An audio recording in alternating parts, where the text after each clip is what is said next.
का आत्महत्या केली? 50% फी सरकार भरत होतं, 50% पालक भरत होते. तिचे वडील ते पैसे भरायची ऐपत नव्हती, म्हणून तिला वाटलं वडील आत्महत्या करतील, म्हणून त्या मुलीने आत्महत्या केली. अतिशय दुर्दैवी घटना, अतिशय मनाला वेदना आणि चटका लावणारी घटना. मी मुख्यमंत्री होतो.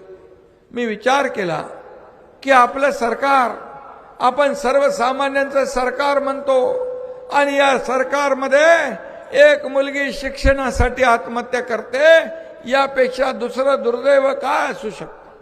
आणि मी ठरवलं 50% फी होती, ती 100% फी मध्ये सवलत देण्याचा निर्णय तुमच्या एकनाथ शिंदेने घेतला.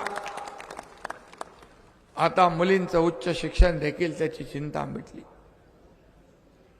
अशा अनेक योजना, शेतकरी सन्मान योजना केंद्र सरकारने, प्रधानमंत्री मोदयांनी शेतकरी सन्मान योजना सुरू केली केंद्राची.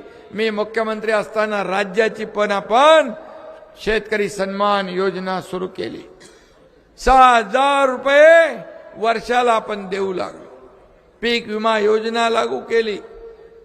या अतिवृष्टीमुळे झालेल्या नुकसानामध्ये सगळ्या अटी शर्ती बाजूला ठेवल्या, शेतकऱ्याच्या मागे सरकार उभं राहिलं.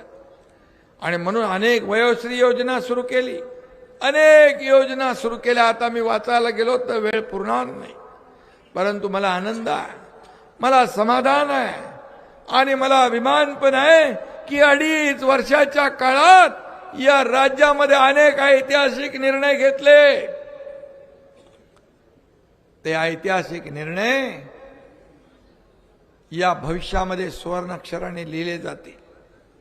कारण शेवटी हे गरिबांचं सरकार, हे शेतकऱ्यांचं सरकार, हे कष्टकऱ्यांचं सरकार, हे वारकऱ्यांचं सरकार, हे माझ्या लाडक्या बहिणींचं सरकार, हे लाडक्या भावांचं सरकार, हे लाडक्या ज्येष्ठांचं सरकार म्हणून मी काम केलं. आणि म्हणून या ठिकाणी मला समाधान. जलसिंचन प्रकल्प अनेक राबवले. अरे महाविकास आघाडीच्या सरकारमध्ये फक्त 4-5 योजना मंजूर केल्या होत्या. आमच्या काळात 1000 पेक्षा जास्ती सिंचन योजना पूर्ण केल्या. आणि म्हणून शेतकऱ्याला देखील वाऱ्यावर सोडलं नाही. आणि म्हणून मी आपल्याला एकच सांगतो की वरोरामध्ये तुम्हाला विकास पाहिजे, तुम्हाला विकास पाहिजे का नको? परिवर्तन पाहिजे का नको? पाहिजे ना? तुमच्या मुलाबाळांचं भवितव्य बघायचंय ना? या ठिकाणी चांगले रस्ते पाहिजे ना? पिण्याचं पाणी शुद्ध पाहिजे, भुयारी गटार योजना पाहिजे, गार्डन पाहिजे, पोरांना खेळायला मैदान पाहिजे, आरोग्य केंद्र पाहिजे, चांगली शाळा पाहिजे. बाळासाहेब ठाकरे आपला दवाखाना पाहिजे. आणि पट्टे वाटपाचं काम थांबलंय. प्रधानमंत्री आवास योजना पाहिजे. मग गृहनिर्माण खातं तुमच्या एकनाथ शिंदेकडे आहे, चिंता करू नका.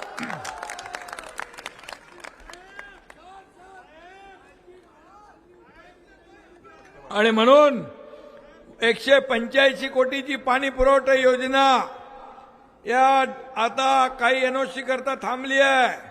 मी आपल्याला शब्द देतो, ही निवडणूक झाल्या ही योजना आपण मंजूर करू. त्याला पैसे कमी पडू देणार नाही. पट्टे वाटप, वन खाता आणि कुठलं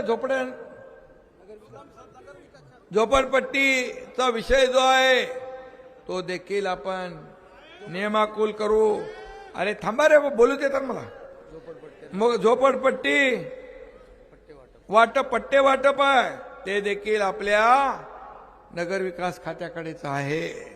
नगर विकास खातं पण तुमच्या एकनाथ शिंदेकडे आहे. मी जे बोलतोय ते बिलकुल करणार, जे होणार नाही ते बोलणार नाही. नगर विकास मार्फत 10 कोटी रुपये यापूर्वी वरोराला दिलेत.